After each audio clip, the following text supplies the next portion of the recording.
ان کو بھی اور ان کو بھی، دونوں پکش والوں کو ہم دنیا میں جینے کا سامان دیے جا رہے ہیں۔ تو آج آپ دیکھ لیں، جو بیچارے نیک لوگ ہیں، جو تیاری کر رہے ہیں آخرت کی، جو اللہ کو راضی کر رہے ہیں، ان کو بھی اللہ تعالیٰ کھلا رہا ہے۔ جو دنیا کے پیچھے بھاگ رہے ہیں ان کو بھی کھانے کو دے رہا ہے۔ یعنی کیا کہا جا رہا ہے؟ جینے کا سامان ہم دیے جا رہے ہیں۔ اب جینے کے سامان میں جو بھی ہے، کھانا پانی روزی سب کچھ جو ہے اللہ تعالیٰ دے رہا ہے ان کو بھی۔ یہ تیرے رب کا، اللہ کا پردان ہے جو وہ دے رہا ہے، اور تیرے رب، تیرے پالن کرتا، تیرے پالنہار، تیرے پیدا کرنے والے، اور تیرے رب کے پردان کو روکنے والا کوئی نہیں ہے۔ اب دیکھو آسمان سے یہ آیت آئی ہے، دنیا میں آپ اس قدرت کو پہچانیں ہیں۔ اب آیت نمبر 21 میں کیا فرما رہا ہے سنسار کا مالک؟ مگر دیکھ لو دنیا ہی میں ہم نے ایک گروہ کو دوسرے کے مقابلے میں کیسا آگے رکھا ہے، یعنی کسی کو امیر اور کسی کو غریب، ایک کے مقابلے میں دوسرے کو آگے رکھا ہے دولت میں، کسی کو غریب کسی کو امیر۔ اور موت کے بعد کی زندگی میں، آخرت میں اس کے درجے اور بھی ادھک ہوں گے۔ جیسے یہاں امیر غریب رکھا ہے نا، ایسے جنت میں بھی درجے ہوں گے، اور اس کی پرتشٹھا اور بھی زیادہ بڑھ چڑھ کر ہوگی۔ یعنی جو جتنا اللہ کو راضی کرنے کے لیے پریاس کرے گا، محنت کرے گا، اللہ اس کے درجے اتنا ہی بلند رکھے گا۔ یاد رکھیں، اللہ کے یہاں انسان کا مرتبہ مال دولت سے، کوٹھی بلڈنگ سے نہیں ہے، زمین جائیداد سے نہیں ہے، بلکہ انسان کے کرموں سے ہے۔ جیسے اچھے کرم ہوں گے ویسے ہی اللہ کے یہاں اس کا مرتبہ ہوگا۔ اور صاف صاف فرما دیا ہے کہ اے انسان، تو اس سے اچھا بدلہ اور کیا پا سکتا ہے؟ جیسا کرے ویسا بھرے۔ مرنے کے بعد کوئی کسی کا ذمہ دار نہیں ہوگا، جس نے جو کیا ہے اسے بھرنا پڑے گا۔ سورہ بقرہ میں صاف فرما دیا، جو بھی برائی کمائے گا اور اپنی غلط کاری کے چکر میں پڑا رہے گا، وہ نرک میں جانے والا ہے، جہنم میں جانے والا ہے، اور جہنم میں ہمیشہ رہے گا۔ اور جو لوگ ایمان لائیں گے، اچھے کرم کریں گے، وہ جنت میں جانے والے ہیں، سورگ میں جانے والے ہیں، اور سورگ میں ہمیشہ رہیں گے۔ اب جو بھی برائی کمائے، چاہے وہ کوئی بھی ہو، ماں باپ برائی کمائیں، اولاد برائی کمائے، بھائی بہن برائی کمائیں، جو بھی برائی کمائے، یاد رکھیں یہاں پر اللہ تعالیٰ اچھے برے کو چھانٹ رہا ہے۔ اب انسان اللہ کی کھوج کرے، پہچان کرے اس کی۔ اللہ نے اس لیے انسان کو عقل دی ہے، جیون کا سمے دیا ہے کہ بن دیکھے اس کی کھوج کرے۔ اللہ کو یہ پسند ہے کہ بن دیکھے بندہ اس کی کھوج کرے، اسے راضی کرے، اس سے ڈرے۔ اب انسان اگر صحیح عقل کا استعمال کر کے اور اللہ کی قدرت میں غور کرے اور دیکھے کہ بھئی مٹی کا تو جو ہے ذائقہ الگ ہوتا ہے، کھائیں مٹی تو ذائقہ الگ ہوتا ہے۔ اب مٹی میں سے یہ گنا پیدا ہوتا ہے اور اتنا میٹھا پیدا ہوتا ہے۔ مٹی کا ذائقہ الگ ہے اور گنا اتنا میٹھا ہوتا ہے کہ نہیں؟ مٹی میں اتنی طاقت نہیں جو گنے کو میٹھا کر دے۔ بھائی انسان عقل کا استعمال کرے، پھر اسے سمجھ میں آئے گی کہ ہاں کوئی طاقت ہے جس نے مٹی میں سے گنا نکالا ہے اور اس کو میٹھا کیا ہے۔ اب دیکھو آم کا پیڑ ہو، سیب کا پیڑ ہو، انگور کی جو ہے بیل ہو، سب زمین میں سے پیدا ہوتی ہیں۔ مٹی کا ذائقہ کیسا ہے اور آم کتنا میٹھا ہوتا ہے؟ مٹی میں سے نکلتا ہے پودا۔ تو مٹی میں اتنی طاقت کہاں ہے جو آم کو میٹھا کر دے؟ کوئی اور ہستی ہے جو میٹھا کرتی ہے۔ تو اس پرکار سے اللہ کی قدرت کو پہچانے ہم۔ تو انسان کم سے کم اللہ کی طرف عقل تو لگائے، پھر اللہ تعالیٰ اسے اپنی راہ دکھائے گا، اپنی روشنی دکھائے گا۔ اب جیسے انسان سوچے بھئی یہ کیا چکر ہے کہ سورج ہے گول گول دکھائی دے رہا ہے اور اس کے نیچے کوئی سپورٹ نہیں ہے، اتنی آگ نکل رہی ہے اس کے اندر سے، نیچے کوئی سپورٹ نہیں ہے روکنے کے لیے، یہ کیسے روکا ہوا ہے؟ تو انسان کو سمجھ میں آئے گی کوئی ہستی ہے، کوئی طاقت ہے جس نے اس کو روک رکھا ہے۔ انسان سوچے یہ اتنا بڑا آسمان ہے، بنا دیوار کے، بنا سپورٹ کے، بنا کولم کے، کیسے رکا ہوا ہے؟ تو انسان اللہ کو پہچانے گا پھر کہ بھئی کوئی طاقت ہے جس نے اسے روک رکھا ہے۔ اس کو پیدا ہی اس لیے کیا گیا ہے انسان کو، تاکہ اپنے مالک کی طرف، آسمانوں کی طرف غور کرے انسان۔ اب انسان نالی کا کیڑا بن کر دنیا پرست بن کے رہ گیا، دنیا ہی کو سب کچھ سمجھ رہا ہے، اللہ کو بالکل بھول گیا، دنیا کے دھوکے میں دوڑ لگا رہا ہے، جانور سے بھی بدتر ہو گیا۔ جانور کو تو جو چیز اللہ نے دی تھی اس پہ قائم ہے۔ اب دیکھو گائے ہے، بھینس ہے، ان کو اللہ نے جو ہے یہ طاقت دی ہے کہ جو ہے نیار کھا کر جو ہے دودھ نکالیں، دودھ نکال رہی ہیں بیچاری، اپنا کام کر رہی ہیں۔ وہ انسان کو اس لیے پیدا کیا تھا کہ اصل زندگی موت کے بعد ہے، تو اپنے مالک کو پہچان کر کے اور تو اسے راضی کر کے آ، اور جنت میں ہمیشہ کامیابی کا جیون پا۔ تو آسمان کی طرف غور کر، اپنے مالک کی طرف غور کر، دنیا میں کیڑے کی طرح نہ رینج۔ انسان دنیا میں کیڑے مکوڑوں کی طرح جو ہے رینگ رہا ہے، دنیا ہی کو سب کو سمجھ رہا ہے، اور دنیا کو سب کو سمجھ کر دھرتی میں فساد پھیلا رہا ہے، قتل و غارت پھیلا رہا ہے۔ تو انسان کو جو ہے اللہ کی خاموش قدرت پہ غور کرنا چاہیے، سوچنا چاہیے کہ بھائی یہ کیا چکر ہے کہ دو پانی کے قطرے پتی پتنی سمبھوگ کرتے ہیں، میاں بیوی ہم بستری کرتے ہیں، اور دو پانی کے گندے قطرے ماں کے پیٹ میں ملتے ہیں، اور انسان کیسے بن جاتا ہے اس سے؟ انسان سوچے اس چیز کو، تو انسان غور کرے کہ بھی اپنے آپ نہیں بن سکتا ہے، ہاں اس کو سنسار کا سچا مالک اللہ بناتا ہے۔ اب دیکھو، سب سے پہلے دل بنتا ہے، اور دل بننے کے بعد فوراً دھڑکنا شروع ہو جاتا ہے، دل بننے کے بعد فوراً دھڑکنا شروع کر دیتا ہے۔ پھر 4 مہینے کے بعد روح پیدا ہوتی ہے، آتما پیدا ہوتی ہے انسان کے اندر۔ تو ہر انسان کا دل اس کی عمر سے 4 مہینے بڑا ہے، دل جو ہے پہلے بنتا ہے سب سے پہلے۔ تو ہر آدمی کے دل کی عمر اس سے 4 مہینے زیادہ ہوتی ہے۔ دیکھو، میرے اندر جب آتما روح پڑی اس وقت سے میری زندگی شروع ہوئی، پر میرا دل روح کے بغیر، آتما کے بغیر ہی دھڑکنا شروع کر دیتا ہے۔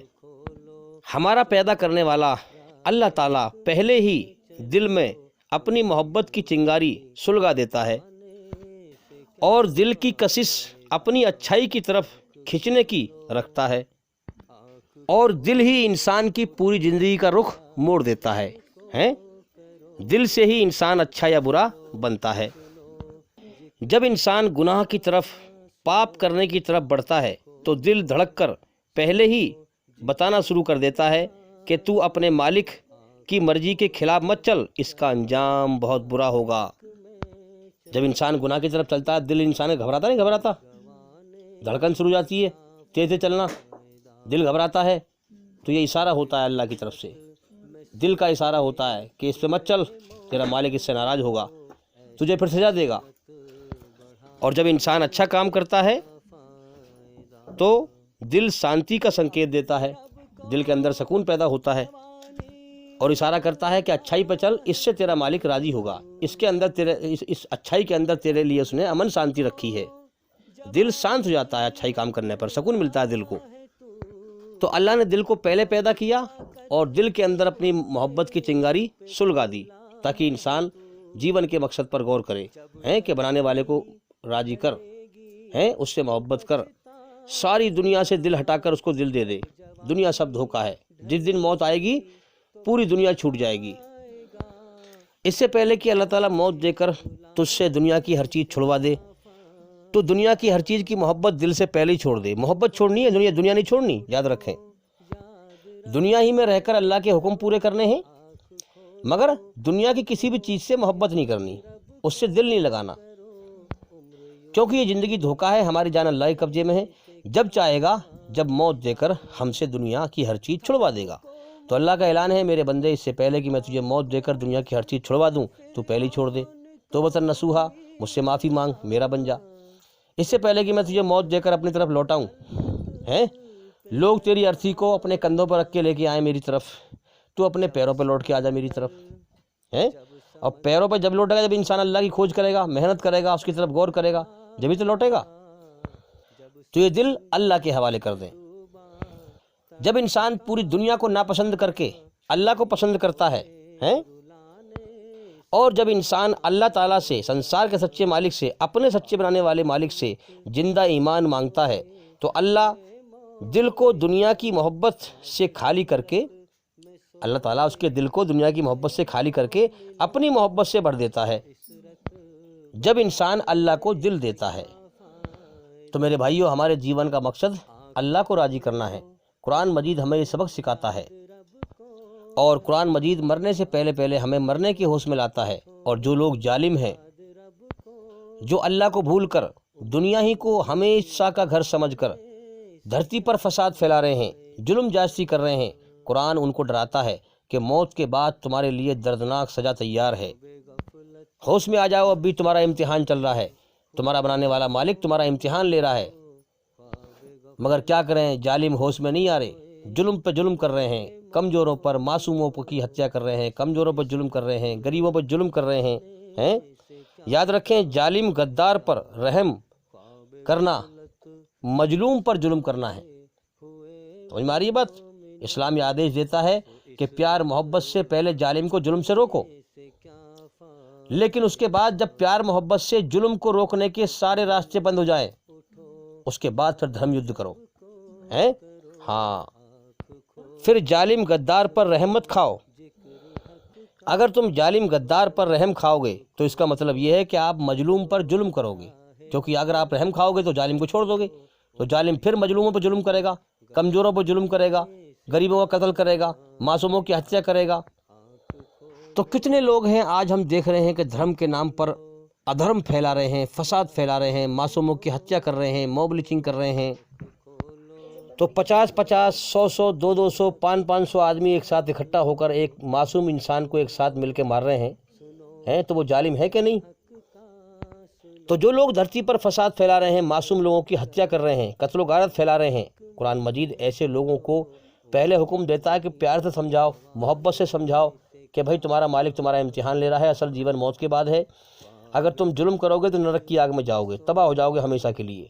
لیکن اگر وہ پیار محبت سے نہ مانے اور پیار محبت سے سمجھانے کے سارے راستے بند ہو جائیں، اس کے بعد اسلام پھر دھرم یدھ کا حکم دیتا ہے کہ ان ظالموں کا قتل کرو۔ پھر جب تک ان کا قتل نہیں کرو گے، کیونکہ وہ جرم سے باز نہیں آ رہے، جب تک ان کا قتل نہیں کرو گے دھرتی پہ امن شانتی قائم نہیں ہوگا، وہ ایسے ہی معصوم لوگوں کی ہتیا کرتے رہیں گے۔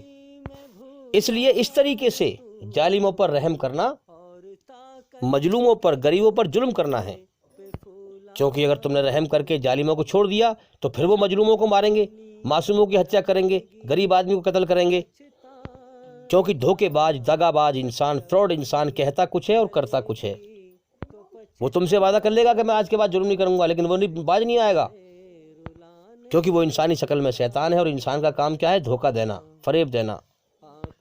تو میرے بھائیوں، قرآن مجید حقیقت میں آسمانی کتاب ہے، سنسار کے سچے مالک کی سچی کتاب ہے، اس لیے قرآن مجید کو سمجھ کے پڑھیں، اور ہمارے چینل کے اندر جا کر کے ایک ایک کر کے سبھی ویڈیو دیکھیں اور سنیں، تاکہ آپ جلدی سے جلدی اندھکار سے نکل کر روشنی میں آئیں۔ جیون بہت تیزی سے بیت رہا ہے بھائی، کہیں ایسا نہ ہو کہ اس جیون کی بازی میں، اس جیون کی پریکشا میں ہم ہمیشہ کے لیے ہار کے مر جائیں، اس لیے جلدی سے جلدی علم حاصل کریں۔ امید کرتا ہوں کہ سوال کا جواب ہو گیا، اور بھائی انشاءاللہ زندگی رہی تو پھر ملاقات ہوگی۔ السلام علیکم ورحمۃ اللہ وبرکاتہ۔ آپ سبھی سننے والوں پر اللہ تعالیٰ کی سلامتی ہو، ایشور کی کرپا ہو، دیا ہو۔ اللہ کے آگے صاف دل سے توبہ کرو، امید ہے کہ وہ تمہارے گناہ تم سے دور کر دے گا اور تم کو جنتوں میں جن کے نیچے نہریں بہ رہی ہیں داخل کرے گا۔ اس دن اللہ پیغمبر صلی اللہ علیہ وآلہ وسلم کو اور ان لوگوں کو جو ان کے ساتھ ایمان لائے ہیں رسوا نہیں کرے گا، بلکہ ان کا نور ایمان ان کے آگے اور داہنی طرف روشنی کرتا ہوا چل رہا ہوگا، اور وہ اللہ سے التجا کریں گے کہ اے پروردگار، ہمارا نور ہمارے لیے پورا کر اور ہمیں معاف فرما، بے شک اللہ ہر چیز پر قادر ہے۔ لوگوں کا حساب اعمال کا وقت نزدیک آ پہنچا ہے اور وہ غفلت میں پڑے اس سے منہ پھیر رہے ہیں۔